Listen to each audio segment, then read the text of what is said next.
Voy a leer de la Nueva Traducción Viviente, que es similar a la Nueva Versión Internacional. Aquí la traducción es un poco más flexible.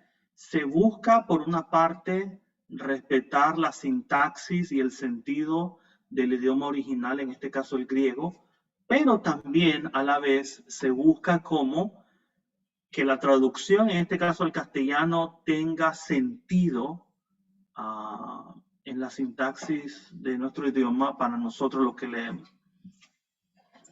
Vamos a ver, mire, ya sabe usted que los subtítulos, ¿verdad? Como esto, los líderes de la iglesia no vienen en el texto original. Ya usted debe saber eso, ¿verdad? Entonces, vamos a leer. Después de hablar de lo de la mujer, que hablamos el lunes pasado, dice Pablo a Timoteo 3:1 en adelante, la siguiente declaración es digna de confianza. Si alguno aspira a convertirse en líder de la iglesia, desea una posición honorable. Y ahí, hermano, yo le quiero llamar la atención en ese primer versículo, esta palabra que voy a subrayar acá, mire, líder de la iglesia. La palabra que la Nueva Traducción Viviente traduce como líder. En el griego original es la palabra episcopes, ¿no? Episcopes, de donde usted quizás conoce el término obispo, sinónimo de anciano, sinónimo de presbítero, todo ello sinónimo de el que está al frente, el que dirige, el que guía, el líder, si usted le quiere llamar, en la iglesia, ¿ok? Entonces, ya anteriormente, me escucha, anteriormente ya hemos conversado de que cuando Pablo escribe las pastorales, acá en la primera de Timoteo, ya existen, ya hay establecidos en la iglesia ancianos, ¿correcto? Yo creo que eso no lo tenemos que volver a conversar porque hay que adelantar, hay que cubrir más material todavía. No, ya dijimos, pero les recuerdo que primera de Timoteo 3 no fue escrito para establecer por primera vez ancianos en la iglesia en Éfeso, ¿correcto? Sino que fue escrito ¿para qué? Para hacer una separación, para reconocer quiénes son los falsos maestros y quiénes son verdaderamente los líderes aprobados por Dios. Entonces, esa es, me parece a mí, una pregunta de prueba, una pregunta de examen. Yo confío en que usted tomó nota y dijo la razón, el propósito por el cual primera de Timoteo 3 ha sido escrita no es para establecer por primera vez ancianos en una iglesia, sino que es para regular a los ancianos que ya existen en la iglesia en Éfeso, para hacer una separación entre los falsos maestros, que son algunos de los ancianos, y los ancianos de verdad. ¿Alguno de ustedes, hermanos, desea convertirse en líder de la iglesia o ya es líder de la iglesia? ¿Alguno de ustedes desea ser anciano, anciana, diácono, diaconisa? Aquí me gustaría escucharlos a ustedes, ¿verdad, hermanos? ¿Quién de ustedes tiene esa aspiración tan noble de ser anciano o anciano? Hermano Leonicio, a ver, hermano Leonicio, habilite su micrófono, hermano, y compártanos ese deseo que usted tiene, que es muy bueno, ¿no? ¿Qué desea hacer, hermano? Y después vamos con la hermana Raquel. Pues, hermano, yo siempre he deseado eso, poder ser un buen siervo de Dios. Y me ha gustado la idea, bueno, según lo que hemos aprendido, ¿verdad? Llegar a ser un anciano, he luchado, he trabajado con mis hijos y con mi familia siempre para poder tener un perfil. Ok, excelente. Excelente, hermano. Muy bien, gracias. El hermano quiere ser un anciano. A ver, hermana Raquel, ¿usted tiene ese deseo también? Hermano, no, yo no tengo Mi esposo es un diácono, o sea que soy una diaconisa. Sí, pero la miro que se ríe, hermana, como quien dice. No, sí, lo es, hermana, lo es. Así es, eso era lo que le iba a decir. Excelente, hermana, muy bien. Ya, la hermana ya es lo que ella quiere ser, se fijan. Eso, hermana, siempre va adelante. Hermano Julio, adelante, allá está en Bolivia, díganos. Sí, hermano. Bueno, yo prácticamente tomé este curso del diplomado con ese deseo de ser líder o anciano y tratar de que se pueda impartir en el lugar donde esté una correcta enseñanza de Cristo, porque Muy bien, lamentablemente hermano. en mi región no imparten correctamente la enseñanza, tergiversan. Ok, hermano. Gracias por compartir eso, hermano. El hermano tiene el buen deseo y claro, el maestro, el anciano, debe de ser un maestro también que traza bien la palabra de verdad. Pero hermano Julio, discúlpeme, ¿verdad? Pero yo sé que usted ya me imagino que sabe que para ser un anciano no necesita pues, básicamente estar en alguna especie de institución educativa. No es un requisito, pero definitivamente ayuda mucho para aprender a interpretar mejor, que es lo que usted ha dicho. Hermano Lamberto, ¿levantaste la mano otra vez o no es que no la has bajado? ¿Cómo es la cosa? No la he bajado, hermano. Excelente, hermano. Muy bien. Bájela para que no se canse, hermano. Bájela para que no se canse. Muy bien, entonces, partiendo de eso, hermano, les recuerdo, ¿verdad? Ahora llegamos al capítulo 3 de la primera carta a Timoteo. Yo quiero hacer la siguiente pregunta, ¿no? ¿Quién es un o una líder en el pueblo de Dios? ¿Cómo defines? ¿Cómo reconoces? ¿Cómo distingues quién es un líder en el pueblo de Dios?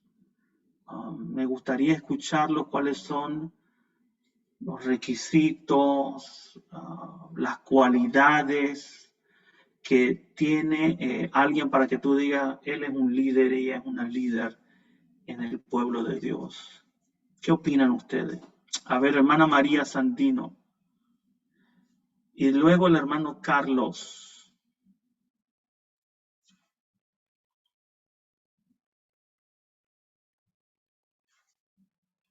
Ok, hermana María. Listo, ahí está. Buenas noches, hermano, bendiciones. Amén, Bueno, hermana, bendiciones. un líder se identifica primeramente cuando anhela el servicio al Señor. Okay. Cuando él lleva cuando él lleva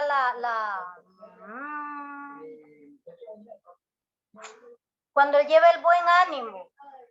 Okay. Cuando él lleva el buen ánimo de motivar al resto de los hermanos a trabajar en la obra del Señor. Ok, motivar, muy bien, excelente, un líder motiva. Pero también ahí venimos a los requisitos, porque debe de ser, bueno, ya el resto que dice marido de una sola mujer, que tenga hijos creyentes, que tenga hijos en sujeción, que tenga una conducta intachable. Ya decía lo antes, motivar a los hermanos, hacer el equipo para motivar a los hermanos a echar a andar el proyecto junto con el resto de hermanos. Muy bien. ¿Cuál proyecto, hermana? Excelente. Motivar a echar a andar el proyecto. ¿Cuál proyecto? Ejemplo, en la congregación hay varios, pueden haber varios proyectos. Ok, muy bien, excelente. Los proyectos de la iglesia. Los Me gusta lo que dice la hermana. iglesia. Gracias, hermana. Me Sí. gusta lo que dice la hermana, ¿verdad? Bien. Gracias. Mencionó algo muy importante, ¿verdad? El líder tiene el anhelo de motivar, de guiar. En ese sentido, vamos a ver, hermana Raquel. No, había dicho hermano Carlos luego, lo siento. Hermano Carlos. Okay. Gracias, hermano. Bueno, yo considero y he tenido esa concepción, hermano, que un líder resulta ser aquella persona que influye. Ahora, según el texto bíblico, también un líder es aquella persona que da un buen testimonio, no solamente con los creyentes, con las personas que se relacionan, sino que llega a ser pues una persona que da un buen testimonio con los de afuera, hermano. Pero me quiero centrar en cuanto a esto, que un líder influye, hermano, posee o brinda el ejemplo. Gracias, hermano. Excelente. Un líder influye, un líder motiva, excelente. Gracias, hermano Carlos. A ver, hermana Raquel, la escuchamos. Sí, hermano, un líder, como bien decía nuestro hermano, influye y también motiva. Es una persona que es empático, que se pone en el lugar de los hermanos. Es alguien que también puede motivar a la iglesia a que ellos puedan realizar las actividades, por ejemplo, ir a evangelizar. También no solamente debe ser buen ejemplo en la congregación, sino también fuera de la congregación, en su vecindario, una persona que pueda tener la capacidad de poder estar pendiente de los hermanos de la iglesia, estar siempre preocupado por las diversas situaciones que la iglesia tiene, no solamente estar para enseñar, sino para ser parte de ellos, para ponerse en el zapato de los demás y poder apoyarlos cuando ellos lo necesiten. Ok, hermana, muchas gracias. Excelente, también, ¿verdad? El líder, dice la hermana, tiene empatía. Entonces, el líder influye, el líder motiva, el líder tiene empatía. Hermano Leonicio y luego la hermana Yara. Bueno, hermano, para ser líder se debe servir. Entonces, yo lo defino, digamos, como alguien que sirve. Desde Alguien que sirve muy bien, desde el excelente. momento que servimos a alguien, ya estamos tomando ya ese liderazgo. Muy bien, hermano. Muy bien, el líder sirve. Hermana Yara. Buenas noches, hermano. Bueno, considero que un líder es aquel que aspira a tener cierto liderazgo sobre un grupo de personas, ya sea secularmente o en la iglesia, debe de anhelarlo, porque es una gran responsabilidad. También que el ser un líder es aquel capaz de influir positivamente, motivando, apoyando, involucrándose para conseguir los objetivos que tienen en común, en este caso, en una iglesia, hacer las tareas de evangelismo, etcétera. Ok, muy bien, excelente. Noten el lenguaje, el vocabulario que ustedes están utilizando, ¿verdad? El líder hace esto, el líder hace lo otro. Muy bien, vamos a conversar de eso en un momento. Voy a terminar con hermano Roberto Batz y luego hermano Carlos. Adelante, hermanos.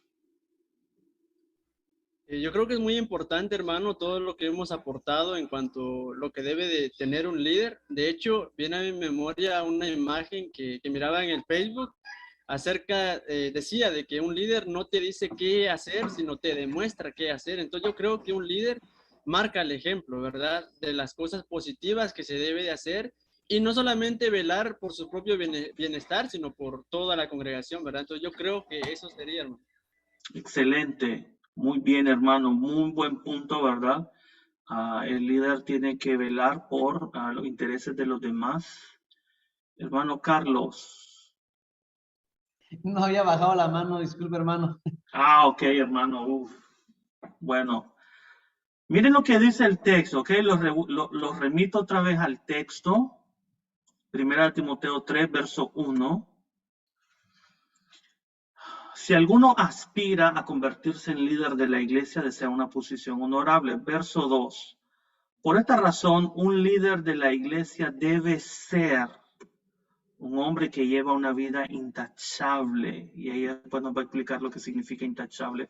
Pero yo me quiero concentrar en ese verbo, ser. El líder debe ser, el líder es.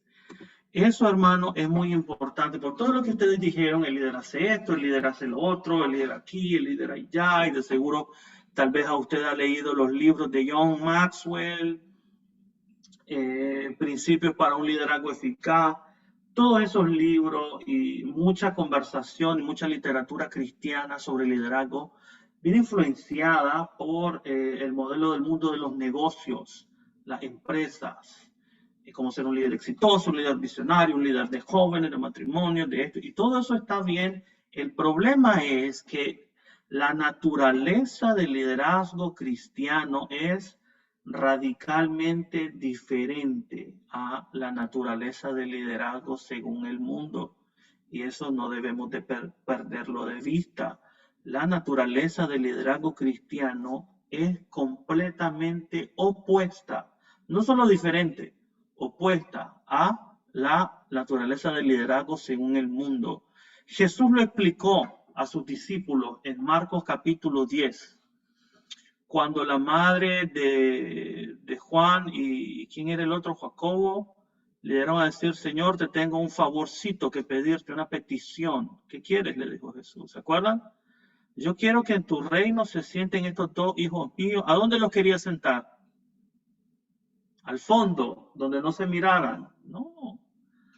Yo quiero uno a la derecha y otro a la izquierda. O sea, las posiciones de más autoridad, ¿verdad? Yo quiero que este sea el presidente y el otro el vicepresidente. Y Jesús le dice, bueno, si estuviéramos hablando del mundo, liderazgo según el mundo, no hay problema. Pero, ¿qué le dijo Jesús? Ustedes saben que los gobernantes de este mundo se enseñorean de sus súbditos, ¿verdad? Pero entre ustedes no será así. El que quiera ser el mayor deberá ser el servidor, el esclavo, el siervo de los demás. Como el Hijo del Hombre no vino para ser servido, sino para servir y dar su vida en rescate por muchos. Entonces, hermano, cuando hablamos de liderazgo, te voy a dar un principio. Tú no puedes dar lo que no tienes. Tú no puedes dar lo que no tienes. Y el liderazgo cristiano parte de la esencia del ser. Dice Pablo en 1 Timoteo 3:2, el que aspira a ser líder o a ser anciano o anciana o diácono o diaconisa, debe ser. El liderazgo fluye del ser, hermano. Fluye de tu relación con Dios, ¿sabe? Eso es lo más importante. Entonces, el líder no es el que hace solamente, ¿ya? Porque no es, escuchen esto, no es el hacer algo lo que te hace ser líder. Es como que me diga, bueno, tú eres predicador porque predicas. Tú eres director de cantos porque cantas. No, no, hermano, no. Así como nosotros catalogamos el liderazgo, pero hay un gran problema con eso. El problema es que ese liderazgo se asemeja al del mundo. Y te voy a poner un ejemplo.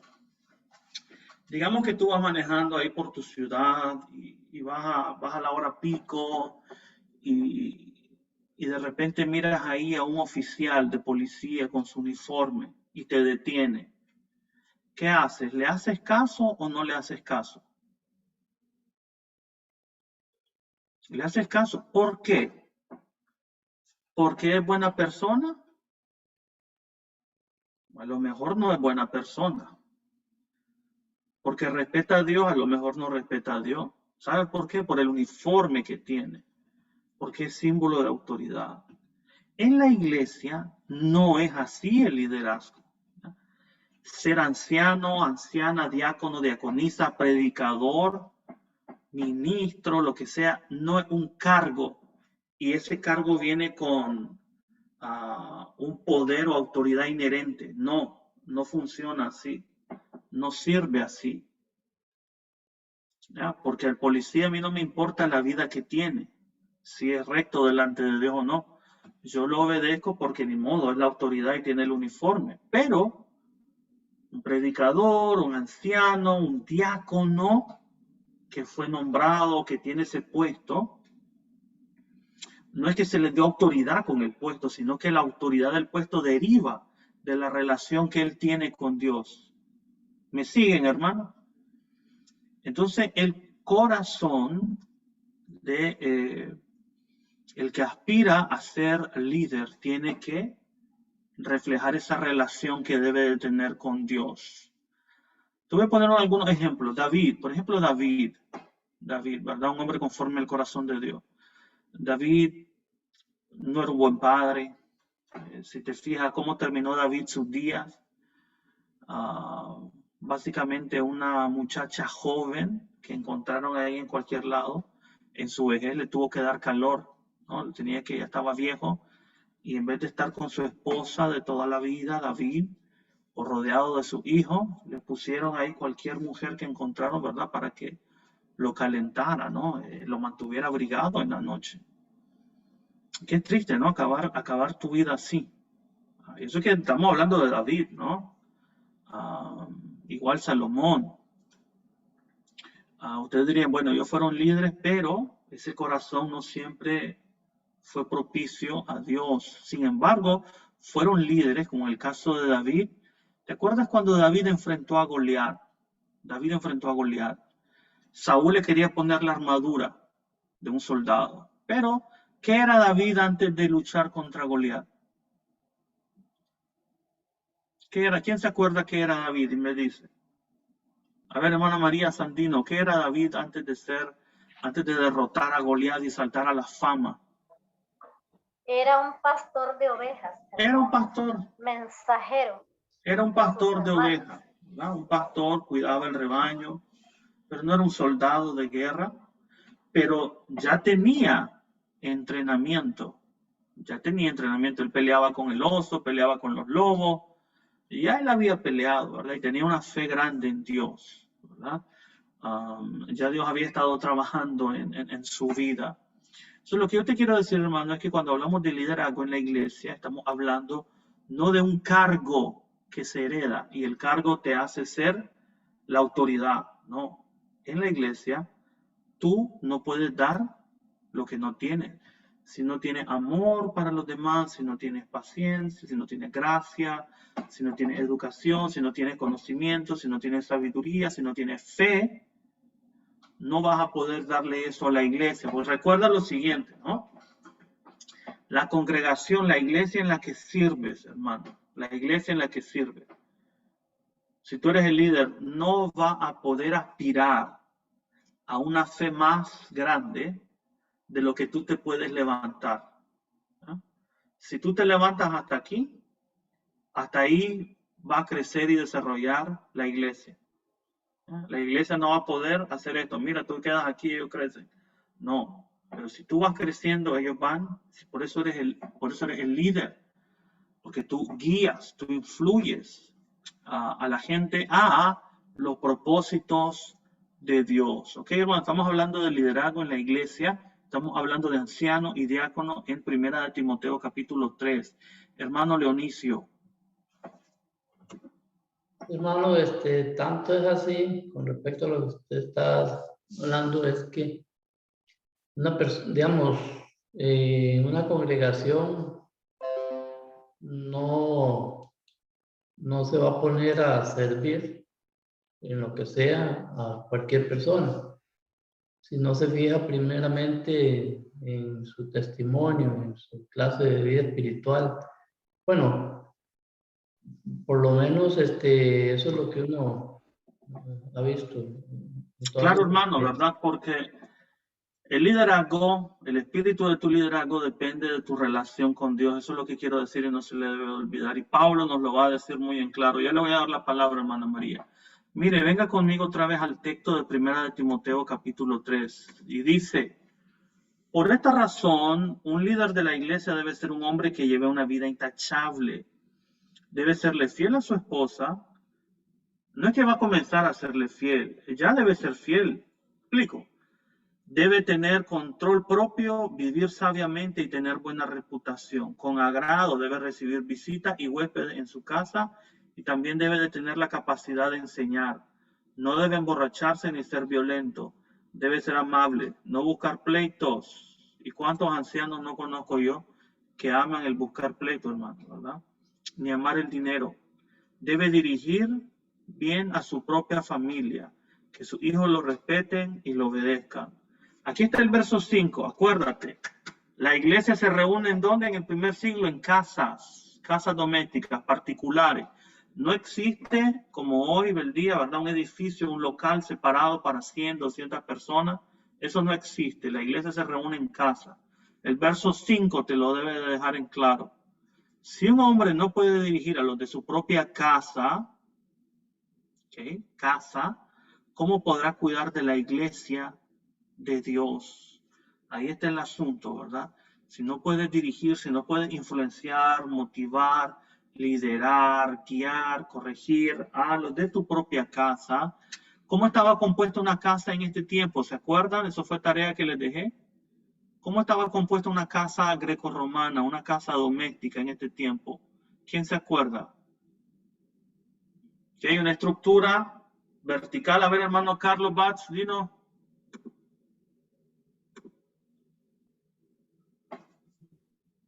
Ahora sí. En los hogares de aquel tiempo, según la lectura, se componían del padre, la madre, los hijos y aún los esclavos, hermano. Aún los esclavos, excelente mi hermano Carlos, ¿verdad? Y era una subordinación vertical, o sea, el pater familia, el hombre, la esposa, los hijos, los esclavos, etcétera. Entonces, si el hombre no puede dirigir al de su propia casa, ¿cómo podrá cuidar de la iglesia de Dios? Dice el texto, ¿no? Ahora, versículo 6. Un líder de la iglesia no debe ser un nuevo creyente porque podría volverse orgulloso, el diablo lo haría caer. Además, la gente que no es de la iglesia debe hablar bien de él para que no sea deshonrado y caiga en la trampa del diablo. Ahí está hablando de los ancianos. Ahora, verso 8. De la misma manera, los diáconos deben ser dignos de mucho respeto y tener integridad. No emborracharse, no ser deshonestos con el dinero, tienen que estar comprometidos con el misterio de la fe que ahora ha sido revelado y vivir con la conciencia limpia, que sean evaluados cuidadosamente antes de ser nombrados como diáconos. Mire que parece que en este tiempo, por esta circunstancia, debían ser evaluados también, debía pasar un periodo de prueba.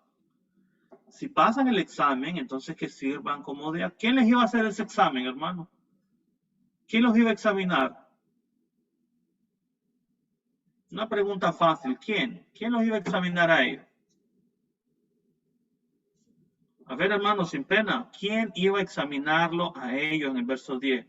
Timoteo. Timoteo, hermano. Timoteo, excelente. Timoteo. No es la iglesia en Éfeso la que lo va a evaluar, ¿ok? Cuidado, no es la iglesia en Éfeso. Es Timoteo el que lo va a someter a examen, ¿ok? ¿Tenemos Timoteos hoy en día en la iglesia? ¿Tenemos a alguien como Timoteo? No, no tenemos a alguien como Timoteo. Entonces habría que preguntarse cómo podemos evaluarlo el día de hoy, pero hay que evaluarlo. Ahora bien, mira el verso 11. Hermano. Hermana Raquel. Sí, en la experiencia cuando decidieron, por eso le decía yo sé que, bueno, me confundí cuando hablan de Timoteo en el caso de acá, pero en Éfeso, pues, pero recuerdo que cuando iban a nombrar a mi esposo como diáconos y a un sinnúmero de hermanos, eran como 7, sí, a ellos los pusieron en un tiempo de prueba, los ancianos de la iglesia, y quien los seleccionó fue el hermano evangelista. Y luego por un tiempo, pues dijeron hacerlo y luego pues ya los nombraron como diáconos de la iglesia, pero tuvieron que pasar un tiempo de prueba y la iglesia fue quien al final pues hizo sus debidas votaciones y aprobaciones para que pudieran ser nombrados como diáconos. Ok, y los ancianos deberían de ser puestos para examen también, ¿qué dicen ustedes? Yo infiero del texto, ¿verdad? Mi interpretación del texto es que también ellos deben de ser evaluados antes de servir como ancianos, ¿ok? Pero qué interesante que solo se evalúan los diáconos, ¿verdad? Ok, verso 11. De la misma manera, sus esposas. ¿Las esposas de quién? ¿Cuáles esposas? ¿Cuáles mujeres? De los diáconos. De los diáconos, ok. ¿Y las de los ancianos no? Porque sería extraño que Pablo solo mencionara a las esposas de los diáconos, ¿no? Y no dijera nada de las esposas de los ancianos. Vamos a ver, pero lo que nos va a dar la respuesta es la hermana Yara. Hermana Yara, Dino. Bueno, más bien tengo una pregunta. Ok. ¿Qué sucede cuando las esposas de los ancianos y de los diáconos están incumpliendo con estos parámetros?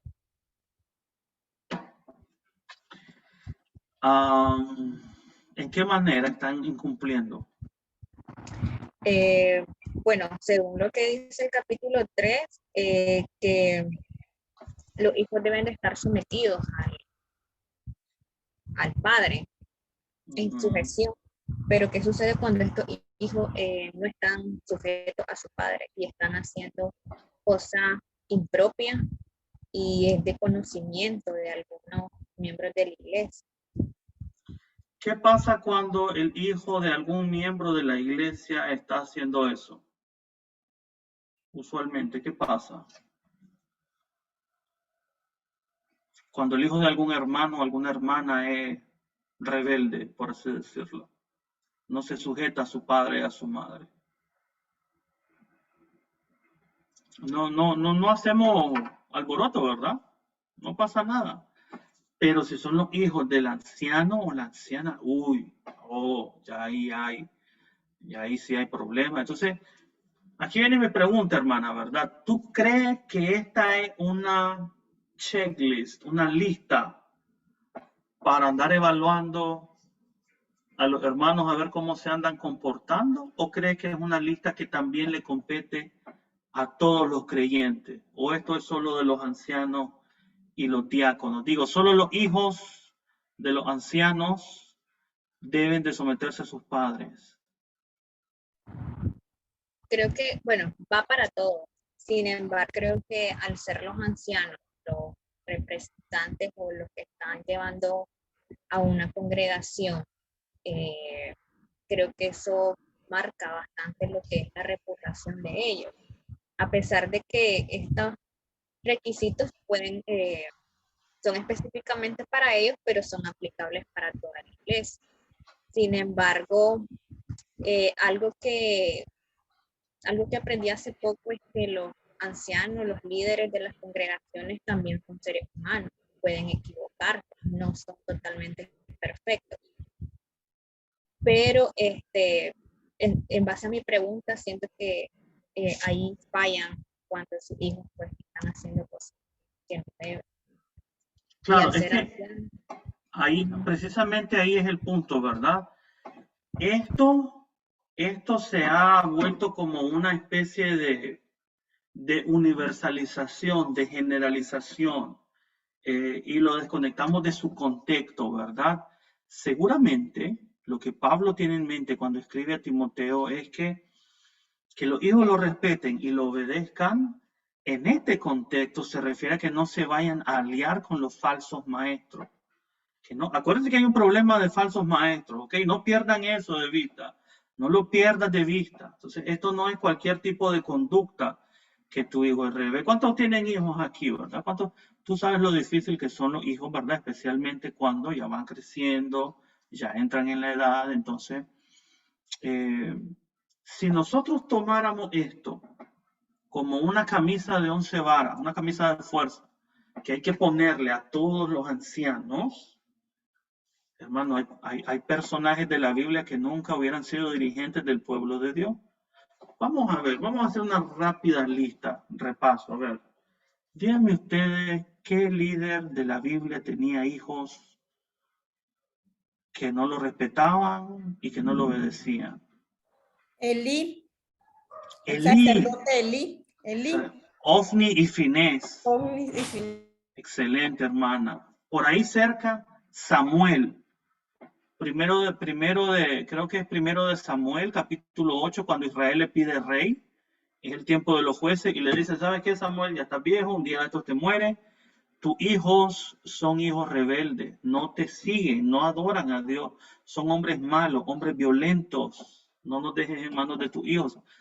Los hijos de Samuel no le hacían caso a Samuel. ¿Qué me dice usted de David? ¿Cómo eran los hijos de David? Terrible, hermano. Y usted tiene uno que lo querían matar, ¿verdad? Absalón. Ay, allá lo lloró. Absalón, hijo mío, cuando lo mató Joab. Y Joab se enojó tanto con él que le dijo, ok, nosotros hemos cuidado el reino por ti. Y tú estás llorando a Absalón que te quería matar. Y discúlpate con el ejército o te va a ir mal, le dijo Joab a David, ¿verdad? ¿Cómo es que te van a ver llorar por el que te quería matar? Ok, ¿quién más tenía hijos que no le paraban bola, que no le hacían caso, verdad? Y sin embargo, fueron líderes del pueblo de Dios, ¿verdad? Entonces, aquí lo que quiero decir es esto, fíjate bien. Lo que quiero responder a la pregunta de la hermana Yara es... Los hijos de Aarón también, hermano. Los hijos de Aarón, hermana. Okay. Excelente, buen ejemplo, ¿verdad? El punto es, vamos a evaluar la relación de un padre con un hijo en base a lo que este contexto dice o en base a lo que yo pienso que el hijo del otro debería de hacer. Ahí está, me estoy explicando cuál es el punto, hermano. Que este texto lo usamos para andar evaluando, ¿verdad? A todos los que van o quieren dirigir, y lo usamos como una lista que no se ajusta al propósito original por el cual fue escrita. Que lo respeten y lo obedezcan significa que enseñen lo que Pablo y Timoteo enseñan y no se vayan a liar con los falsos maestros en este contexto, ¿verdad? Pero hay una cosa que no debemos de ignorar. La iglesia se reúne, y le voy a dar la palabra, hay varios que la tienen levantada.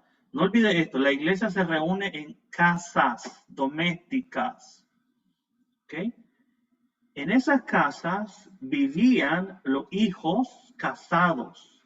Cuando un varón se casaba, traía a su esposa a vivir a la casa de su padre. ¿Ok? Vivía bajo el techo de su padre. El día de hoy yo he visto que pretendemos juzgar a algunos ancianos en base a lo que hacen hijos que ya no viven bajo la casa de su padre. ¿Me explico? Por ejemplo, un caso que conocí yo de una iglesia en Nicaragua, donde un hermano anciano, ¿verdad? Tenía un hijo, y ya el hijo ya no se congregaba, no iba a la iglesia, andaba en rebeldía, qué sé yo, y lo criticaban al hermano anciano por un hijo que ya había salido de su casa hace tiempo. ¿Están viendo la diferencia? Entonces, no es que vas a juzgar a un anciano por un hijo que vive ya no bajo su techo. Notan la diferencia cultural. Entonces, esa diferencia tiene que ir en el texto, en nuestra interpretación. Ahora, si hermano Lamberto, hermano Leonicio, son los que me acuerdo que tenían la mano levantada. Si alguien más se me pasa, me recuerdan, por favor. Hermano Lamberto. Sí, hermano. A ningún anciano se le puede acusar por lo que haga un hijo en el punto de vista de que el hijo también tiene autonomía en su propia vida. Claro, la idea aquí es que el anciano siempre esté al frente educando conforme la palabra de Dios. Ahora, si el hijo no obedece, ya esa va en la autonomía muy personal del hijo. Si se va, se va. Si se queda, se queda. Y ninguno puede juzgarlo de tal manera. Ahora, si hubiera el anciano partícipe de las cuestiones que hace el hijo, se le debe de acusar con 3 testigos creyentes y fieles a la palabra de Dios. Sin eso no hay acusación, ¿verdad? No puede haber acusación, eso lo dice el apóstol y debemos de tener cuidado en esos ámbitos. Excelente, hermano. Aceptar es lo principal. Contra un anciano no admitas acusación, sino con 2 o 3 testigos. Excelente, hermano. Pero bueno, otra vez remarco el punto, ¿verdad? Estamos hablando de hijos por los cuales el padre de familia responde que vivan bajo su techo, no sé si tengan mayoría de edad, ¿verdad? Pero hermano Leonicio, a continuación tiene la palabra. Hermano Leonicio, ¿usted tenía la mano levantada o no? Sí, hermano. No, con respecto a lo que decía hermana Yara, y lo que usted le contestaba, yo siempre, hermano, he pensado de que independientemente, ¿verdad? De lo que nos han enseñado o el punto de vista que tenemos ahorita en este estudio, que todos los cristianos estamos llamados a dirigir bien nuestra casa y todos los hijos convertidos o que vivan bajo nuestro techo, nuestra responsabilidad, deben de respetarnos y así, imagínense, como dice usted, en este caso, digamos, de que un hijo nuestro esté apoyando a los que están haciendo algo mal en la iglesia. Ok, así es, hermano, hasta que ellos puedan apoyarlo mejor. Claro que sí, hermano. Es un tema, hermano, que es un poco, la verdad no es complicado, pero lo que se nos ha hecho complicado en entender este texto es que lo quisiéramos usar fuera de su contexto, ¿ok? Y eso no pasa solamente con este texto, pasa con cualquier texto de la Escritura, con cualquier texto de la Biblia. Recuerda esta básica regla de interpretación. Ya se la he dicho antes, se la repito hoy.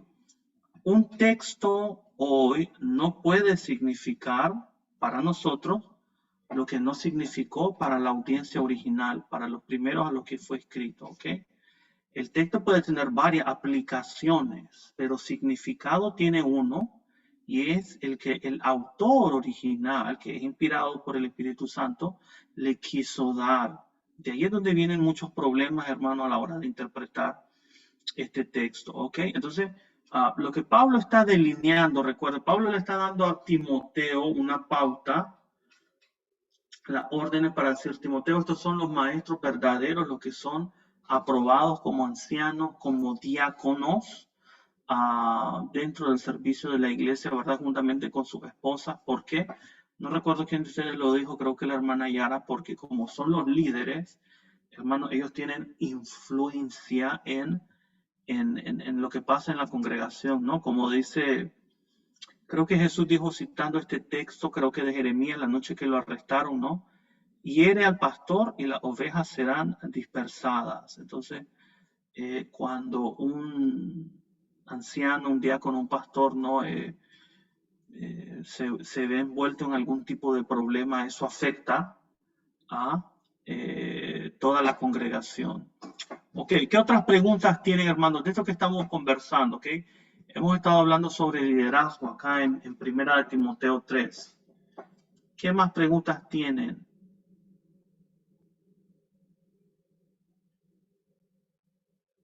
Hermano Lamberto, ¿tú tienes la mano levantada? Hermano, no la puedo bajar. Ok. Hermano, una consulta. En este caso, digamos, desde este punto de vista, ¿qué diferencia hay entre el anciano, ¿verdad? Como comienza ahí el capítulo 3, con el diácono en cuestión de servir? Ok, ¿qué diferencia hay entre el anciano y el diácono en cuestión de servir? Como quien dice, ¿quién manda más? Algo así sería, hermano. Ok, muy bien. ¿Qué diferencia vemos del texto? Vamos a ver, esa es una buena pregunta, hermano, ¿verdad? ¿Cuál es la diferencia entre un anciano y un diácono? Porque mire qué interesante, usualmente, ¿qué hacen los diáconos, hermano? En las iglesias donde hay diáconos. Servir. Servir, pero servir es bastante general, se pueden servir de diferentes maneras. ¿Cómo sirven usualmente los diáconos? En el caso de Vía Alemania, los diáconos tienen diferentes ministerios. Dentro de los ministerios, uno está en lo que es ornamentación, el otro lo que corresponde a la visitación, el de benevolencia, otros que se encargan de mantenimiento, otros se encargan de la ofrenda y así. Toda la parte material, podríamos decir que se encargan los diáconos en la iglesia. Ok, muy bien. ¿Por qué? ¿De dónde viene la idea? Hechos 6. Ajá, De Hechos en 6. sí. Excelente. De ahí viene la idea, hermano. De Hechos capítulo 6, que es la primera vez que nosotros encontramos, ¿no?, alguna idea, noción de diácono. Entonces, mire qué interesante, hacemos una fusión, ¿no? Porque aquí primera de Timoteo 3 no nos da las pautas de qué es lo que un diácono debe hacer, ¿verdad? No nos dice, simplemente nos habla de su carácter. No nos habla de sus funciones. Para hablar de las funciones del diácono nos vamos a Hechos capítulo 6. Ya usted ve la mezcla que hacemos, ¿verdad? Una mezcla ahí toda exótica, una mezcla rara. ¿Por qué no puede el diácono hacer las cosas que hace el anciano? Por ejemplo, ¿el diácono puede enseñar, sí o no? ¿Puede ser maestro en la iglesia, sí o no? Debería de ser maestro en la iglesia. Debe de saber enseñar. Porque le digo algo, los hombres que encargaron en Hechos capítulo 6, vamos a ir a Hechos 6, aquí se lo voy a poner, Hechos capítulo 6, vamos a buscar acá. Ok. Mire que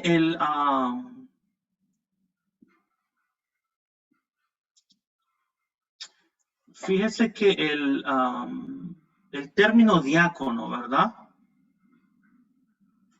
Vamos a ver si aparece aquí. Vamos a ver si aparece acá en el griego, ¿ok? Para tratar de la distribución, ¿no? A ver, al multiplicar, estoy leyendo Hechos 6, verso 1 hasta el verso 7.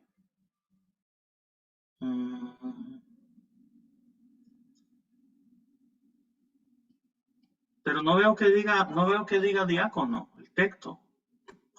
A ver, que alguien me corrija si me equivoco, pero pues no veo que diga diácono. Vamos a ver en el texto griego, se lo voy a compartir para ver si aquí tenemos el...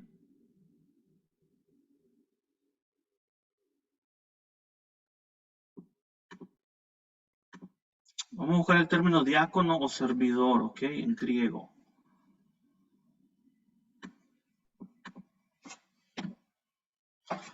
Ok, vamos a ver. Discípulo. Busquemos, hermano, a hombres de buen testimonio. Es lo que dice, hombres. Mire, busquemos, hermano, a hombres que tengan buen testimonio, a los que les vamos llenos del Espíritu Santo. Aquí dice, mire, ¿cuál eréis? Llenos, neumatos del Espíritu Santo y Sofía y de sabiduría. A los que le encarguemos, y aquí está, mire, verso 4. Pero mire qué interesante. A ellos les vamos a decir que ellos hagan esas cosas y nosotros, dice Pedro, persistiremos en te diaconía tu logo, el ministerio de la palabra. O sea que el diaconado, en todo caso, le caería a Pedro y a los apóstoles. El diaconado es el servicio o ministerio de la palabra. Es donde dice el verso 4, ¿ok? Ahora regresamos a nuestro idioma español, regresamos a la nueva traducción viviente, regresamos a Hechos 6, regresamos al verso 4 y dice, aquí está, mire, entonces nosotros podremos dedicar nuestro tiempo a la oración y a enseñar la palabra, a este ministerio. Pero, ok, no veo aquí la palabra diácono.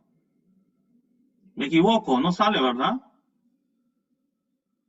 No sale. Entonces, ya sé de dónde la sacamos, hermano. ¿Cómo se me pudo olvidar?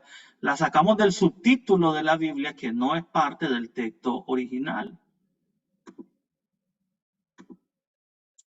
¿Ya vi lo que hacemos? La sacamos del texto, del encabezado que dice elección de 7 diáconos. Esos subtítulos son peligrosos porque nos desvían, no son parte del texto original, sino que son una añadidura de la casa editorial, del que sea que editó e imprimió la versión de la Biblia que usted usa. Pero entonces, ¿de dónde le administramos a los diáconos las cosas materiales?